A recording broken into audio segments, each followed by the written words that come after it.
Hi guys, coming back with another walking video, so bear with me. Sorry, but I gotta get my walks in when I can. So, just want to come on, check in. How are you guys doing? Hope you're having a great day. Hope you're getting some pretty sunshine while you can get it. Just thought I'd kind of answer some questions I've been getting. Wanted to just check in on some stuff. So, first off, wanted to tell all of you thank you that have been sending me messages. I absolutely love hearing from you.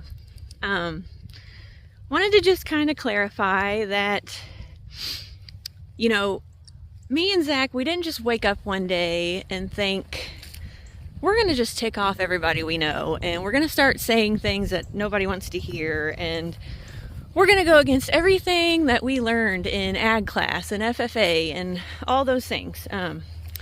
It's not like that. And I know I've lost photography clients and even friendships over my take on some things, and I'm not trying to justify it. I'm not trying to come on to apologize for it. I just kind of want to give you background on how we got to this point. And also just want to say, some of you have said, something along the lines of being crunchy or whatever, and please know, I'm not trying to be crunchy. A few years ago, maybe I would have taken that as a compliment. I don't know. After everything we went through with Alpha Gal, we've learned that there's a lot of greed and deception on both sides of, whether you're in the pharmaceutical, medical world, or if you're immersed into the holistic healing side. It's just bathed in language of healing and root cause. So there's greed and deception on all sides. You have to use a lot of discernment. So no, I don't necessarily say I'm crunchy. I'm not offended if you call me that. Please don't take it like that either. I use Dawn dish soap to wash my dishes, and I use Arm & Hammer to wash my clothes, and whatever. When we kind of went deep into a lot of all this stuff, trying to live more naturally, I guess. Yes, I bought into Branch Basics and Truly Free and all that stuff. Spent a lot of money. I told you guys I spent a lot of money on water filtration and whatnot, and now I just want to buy spring water. But anyway, so I thought I'd just kind of give you some background. So yes, I'm long-winded and I like to ramble, so if you don't want to hear it all, skip on. If you are one of those people that's like, I went to school with Sarah, I can't believe she's talking about stuff like this, or all of her posts about XYZ just irritate me to no end, please just listen with an open mind if you don't mind. Again, we didn't just wake up one day and say we're gonna just tick off everybody we know and throw everything we've ever learned out the door, So, where to start? First pregnancy, didn't question anything, didn't know any better, ended up with a C-section. Everything went fine. That child was fine. Second pregnancy, had a scheduled C-section because, again, didn't know any better. And my doctor said he didn't want to have to talk me into it at the last minute, so it would just be easier to schedule it. So I did. I scheduled it, and it did not go well. They said I had a reaction to the anesthesia. I ended up having to have tranquilizers and be wrapped in a tinfoil suit. After the birth, they couldn't figure out what was going on, why they couldn't get my temperature to even get a reading. It was so low. And so that was traumatic. And we decided we were never having kids again after that. And that child has had issues from literally right out the gate. It's been the hardest thing. He's just struggled with a lot of things. So that was kind of what tipped the iceberg, I guess, to a point. So he had lots of issues, lots of skin issues, lots of food sensitivities. And so we kept going back to the pediatrician and back to this and doing everything they told us to do. And nothing was helping. It was only making things worse. So we ended up going to a naturopath when he was a year old. And I was not where I'm at now with things. I was very skeptical, very much still brainwashed, and just doing everything I've been told to do my whole life. And so we did a lot of the things that the naturopath recommended, and we did see improvement.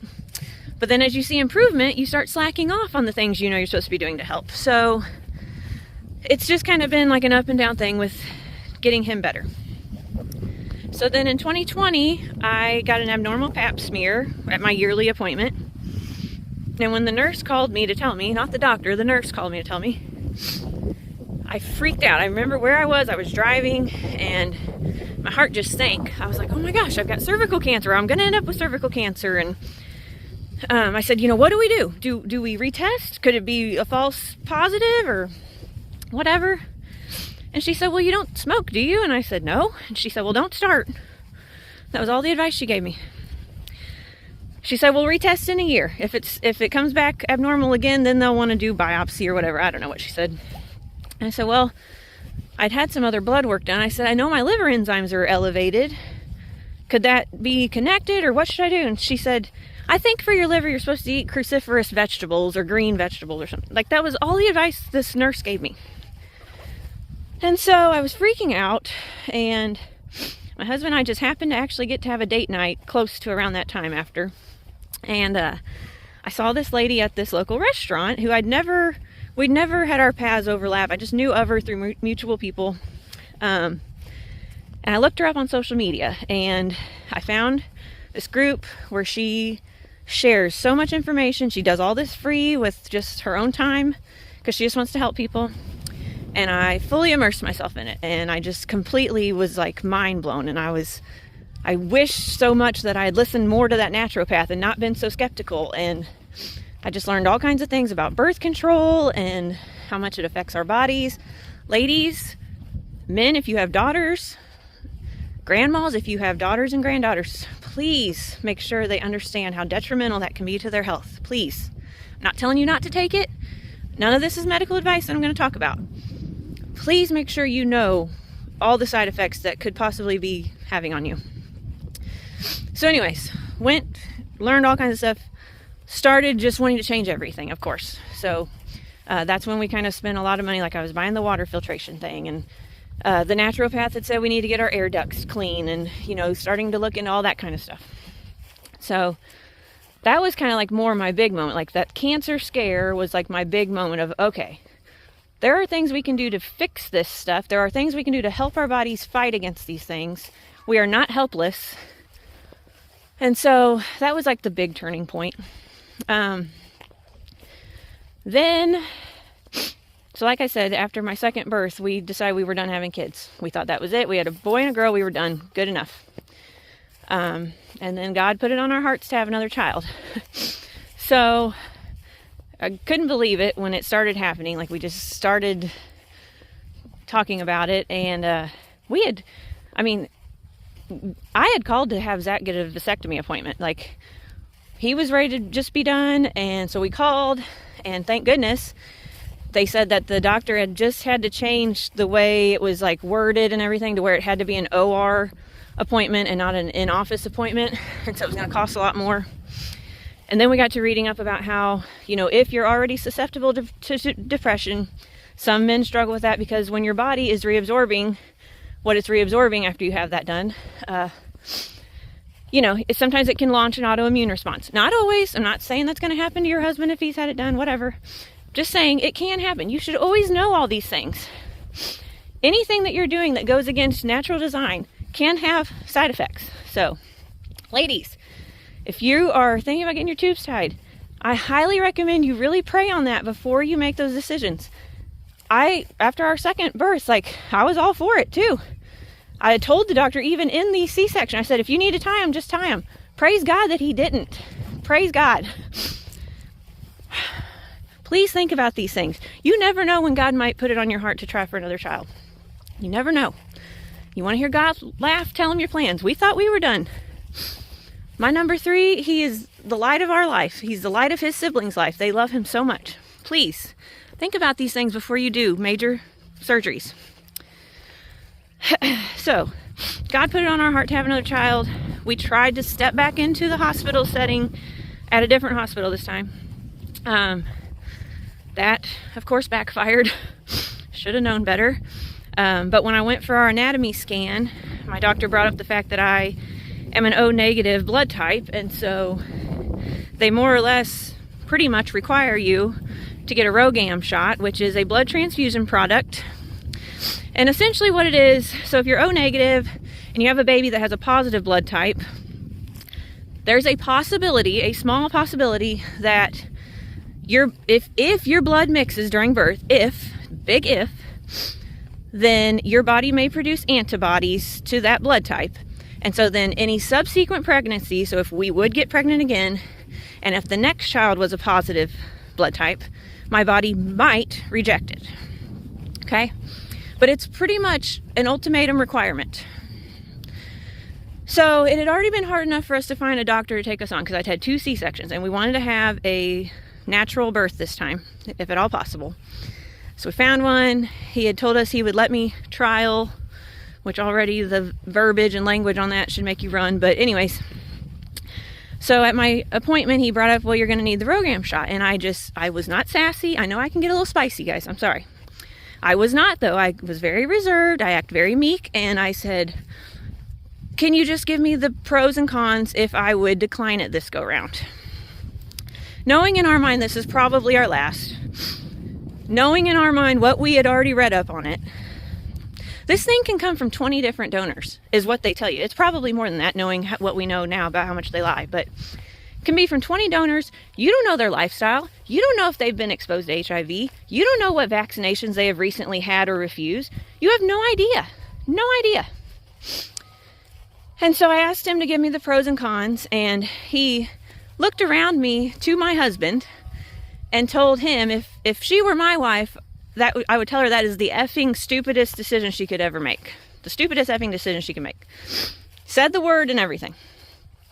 So at that moment, we decided we're never coming back here, and I hired a midwife. And it was the best decision of our life. Ask my husband. I love hearing him talk about it. He will be the biggest proponent for telling you to get the heck out of the hospital system if you are healthy and if it is feasible for your family. Again, this is not medical advice. If you are comfortable in that setting, all for it. I'm going to tell you, it was the most redeeming and restorative time in our marriage ever. Our second birth was hard. It was a hard season before we were even pregnant. Very stressful season for many reasons. And God restores and redeems in all kinds of ways. And I wouldn't trade that experience for the world. We did not do a home birth because we had heard our local hospital wasn't real friendly on transfers. So we went to a building where our midwife did her checkup appointments, and it was close, so if we had to transfer, we could. And she had transferred to her nearby hospital, and it was all more friendly. So, that's kind of where I'm at with being crunchy on birth. Our midwife wasn't covered by insurance. A lot of you are going to say, well, my insurance won't cover it. Nope, they won't, because they don't want you having that experience. It was the most just sacred, beautiful thing. I cannot tell you, it was the most intimate thing. We would have never had that experience in any hospital, no matter what. So thankful I got to have it. I would write the check out to my midwife tomorrow if I had to have that experience again.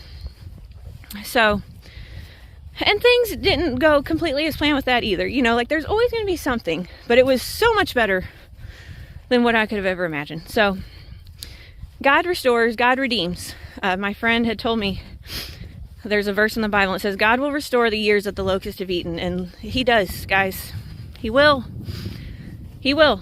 You got to hold on and you got to believe. So that was what got us on the crunchy birth part, I guess. And learning about circumcision and learning about how they can sell your placenta at the hospital for $50,000. How many of you have a hospital bill that... Sorry, got interrupted. How many of you have a hospital bill that $50,000 would have easily taken care of? Am I saying they sell everybody's? No, but I'm telling you right now, I'd take that sucker back home with me and plant it under a tree. That's what I did with mine from my midwife. Brought it home, Zach planted it. I didn't eat it. I know some people do that, but I didn't have it encapsulated. I didn't do any of that. I wasn't going to let somebody keep it, though. So yeah, learned about circumcision, learned about how much different it is nowadays from back in biblical times when it was a requirement and all that stuff. Just learned all kinds of things that we never questioned, never thought twice to question on any of that stuff. I won't get into it with you on the pokies, but parents, do your research. Get on the VAERS website. VAERS, I think is what it is. Research, guys. Research. Make your own decisions. Don't let them bully you into anything you don't want. So that was the birth part. And then alpha-gal hit. And tried again to go back into the hospital setting. We went through, I counted up the other day, 7 different doctors, ER doctors, nurse practitioners, infectious disease specialists, thinking he would be the one to finally listen. None of them. We just kept getting worse and worse and worse and worse and worse. And so we finally ended up at the chiropractor acupuncturist and gave us our family back. And so, do I think that's for everybody? No. Do I think that's going to work for everybody? No. But do I think you need to be thinking out of the box on a lot of different things? Yes. So, yes, I get a little wound up about things. It's frustrating to me how many people are suffering and the doctors won't listen. And let me pause and stop right here. I know a lot of you are in the medical field. I know a lot of you are wonderful nurses, wonderful paramedics and EMTs, okay? I know I ruffle your feathers a little bit. I'm not trying to. I know there are wonderful people out there. I know there may be wonderful doctors out there. We just have yet to really come across one that took the time and energy to help, truly help. So you wonderful nurses and doctors, nurses and paramedics, thank you. I know a lot of you have saved lives and you've advocated for patients and you were belittled and berated because of the hierarchy you're facing. I'm sorry you're still dealing with that. I hope you will get out of there and start your own thing, because the world needs you, but you're being slaves to this system that is clearly not working for a lot of people. Maybe it is working for some. I'm not telling you not to go to the doctor. I'm not telling you not to listen. Seek good medical advice from whoever you trust and who has been helping you. Yes, please do that. That's just where we're at. So I just want to give that background. Again, I grew up on a farm. I grew up in ag class. I loved my ag class. FFA was some of the best memories of my life, okay? Loved my ag teachers. Just had great memories with that. But I want you to ask yourself, why am I so gung-ho on pledging allegiance to these companies? I'm not going to mention their names, but these big agricultural pharmaceutical companies, why are you pledging allegiance to them just to say you're a farmer? Or I'm a farmer's daughter. I'm a farmer's wife, so we have to spray everything. I don't know. When we kind of had our big awakening with all this, we'd watched a few documentaries, and I'm not going to mention them because they were really geared more towards like a plant-based lifestyle, and I think that's a crock too. Especially now I'm pretty much full-blown carnivore here. But it's eye-opening. It's eye-opening to know who owns the companies that study this stuff, you know? Who owns the Heart Society, the Heart Disease Society, and who owns the Diabetic Disease Society? Who owns the Cancer Society? Shouldn't it be the Cancer-Free Society? Like, do you know who owns all these big processed food companies that you are addicted to? It's the same people who studied the human brain to know how to get them addicted to nicotine and tobacco. It's the same people. And now they've got you addicted to your Oreos and your Cheez-Its and your Triscuits and all that stuff. It's the same people. They know how to work your brain. It's the same people who have got you addicted to social media. I can't remember what, I think it's The Scarcity Brain, if that's the book. It talks about how our phones are almost like little mini slot machines in our pocket. Every time you open Facebook and you scroll, for whatever reason, it hits your dopamine receptors. Guys, there's so much out there. If you don't like me rambling, go research it yourself. Please start thinking for yourself. That's one thing I want to talk about. You know, when I woke up and I was researching in that group I told you about, this wonderful woman who has shared all this information, taken all this time to get this information out to people who are struggling, I was reaching out to her all the time because I didn't know how to think for myself. I had no idea how to look things up. I had no idea how to read into things. I had no idea how to go get a book from my library. Get in your library. I think mine is like 20 or 25 bucks for a year. I can get any book at any other Missouri library through it. Anytime. Sometimes it takes a while. I'll talk about that in a minute too. Guys, you got to start thinking for yourself. You got to start thinking for yourself so you can show your kids how to think for themselves and use critical thinking. Cognitive dissonance is just nuts. We will gaslight ourselves till we can't anymore. So, that's what I wanted to say on just how we ended up here. Again, we didn't just wake up one day and say we're going to tick them all off. That wasn't the goal. It's still not the goal. I just want you to start questioning things. Maybe the way we do it isn't right for your family. When we started homeschooling, I just wanted to completely surround myself with people who had been doing it for years because I wanted to do it just like them. I'm good at like studying people and doing things like they do if I want to do it. And so that's what I wanted to do. I wanted to just be around them, glean all the wisdom I could from them, and do just what they were doing. Because I thought they had it all together. Their kids looked like they knew what they were doing. That's what I wanted. But guys, what works for one family doesn't work for other families. I read a book, it's called 8 Great Smarts of Homeschoolers, and it talks so much about different learning styles, how different brains are wired. You know, some kids learn better writing everything down in bookwork. Some kids learn better if they're up moving around while they're listening to it. Some kids learn better by picture and video and all that. So that was eye-opening, and I just learned. Even what works for one of my kids doesn't work for the other one. So we can't just base what anyone else says. I'm just sharing our experience with you and trying to get you to question things and trying to get you to wake up and trying to get you to cut the junk out of your food. Cut the junk.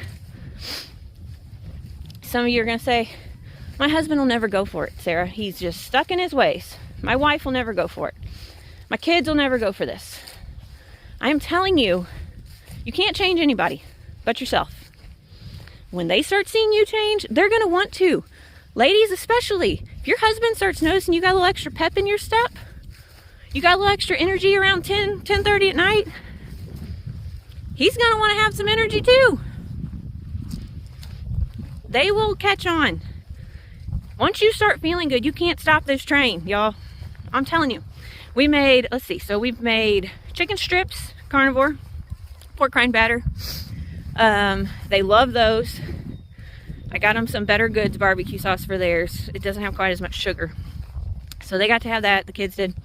And Zach kept saying, you know, I want my tenderloin. He loves fried tenderloins.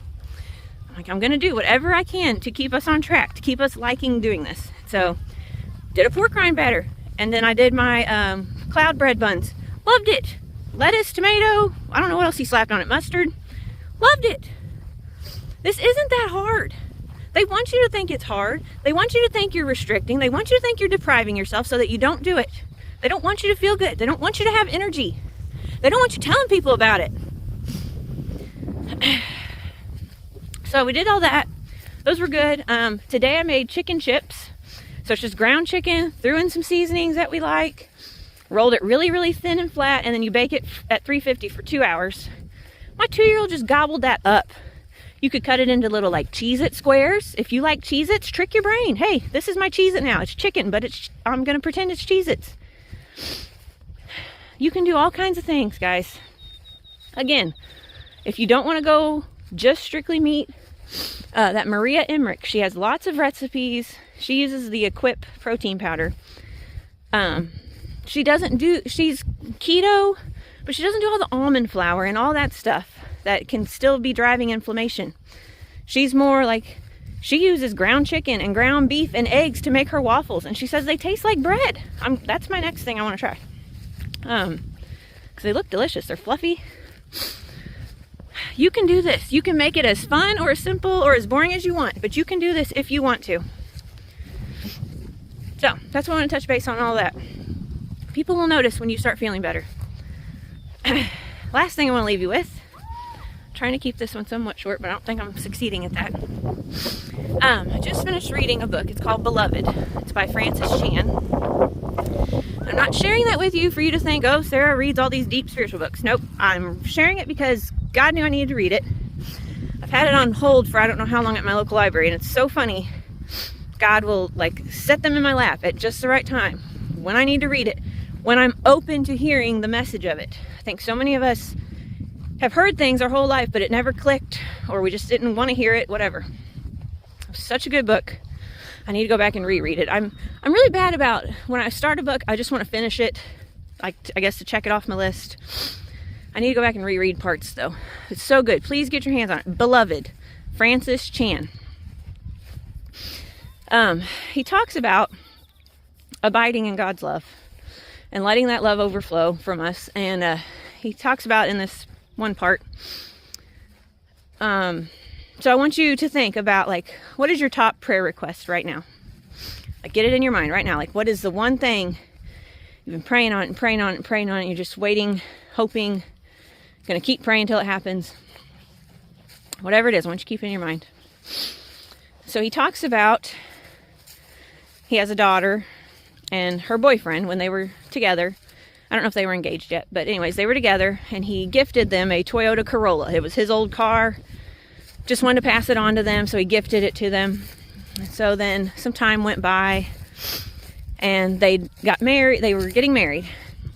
And he said, you know, he's watching his son-in-law at the end of the aisle, and he's walking his daughter down the aisle, and it's just this beautiful moment. You know, everybody's sobbing. And he says, what if when I got to the end of the aisle and I'm handing over my beautiful daughter, this prize, this bride to him, what if when I handed him her, he shook my hand and said, thank you for the Toyota Corolla? Like, he just totally missed the beauty of this beautiful bride. Can you imagine how Francis would have felt if that's the thank you he got? Thank you for the Corolla. How many of us are missing Jesus every minute of every day because we're fixated on our issues? Fixated on our problems. We're fixated on us, me. I want this. I need this.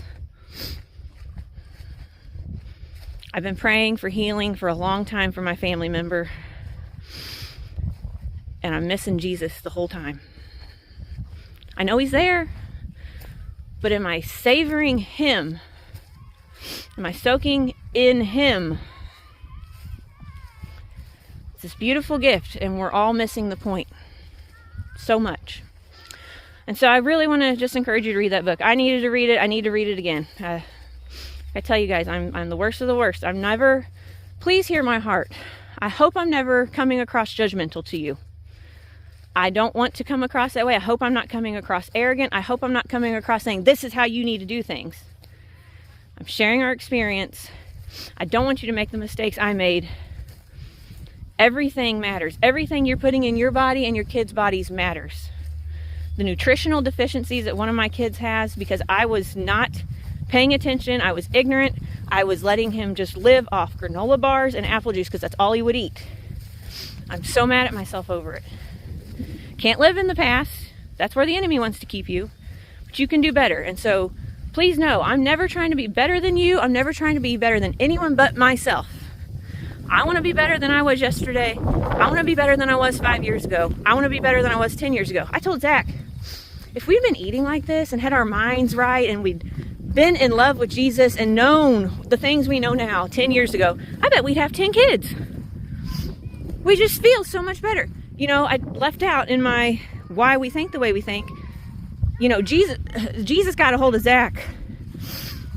And that's whenever he put it on our hearts to have another child. Pretty quickly after that. It was probably 9 months to a year after Zach really just came to know the Lord. And so if you have a family member who's struggling to know God, or they have no idea who he is, I highly recommend you send them some Zach Williams music, some Ben Fuller music.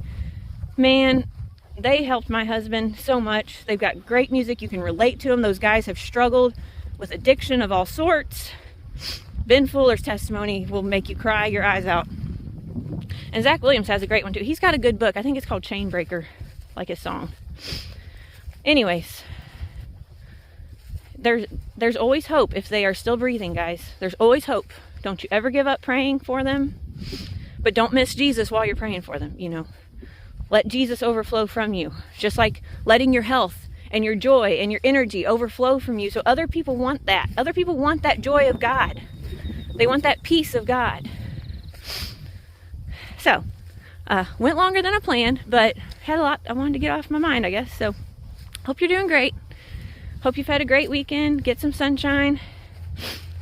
Hope you're stocking up. I can't find my sardines anywhere, guys. I'm a little beside myself.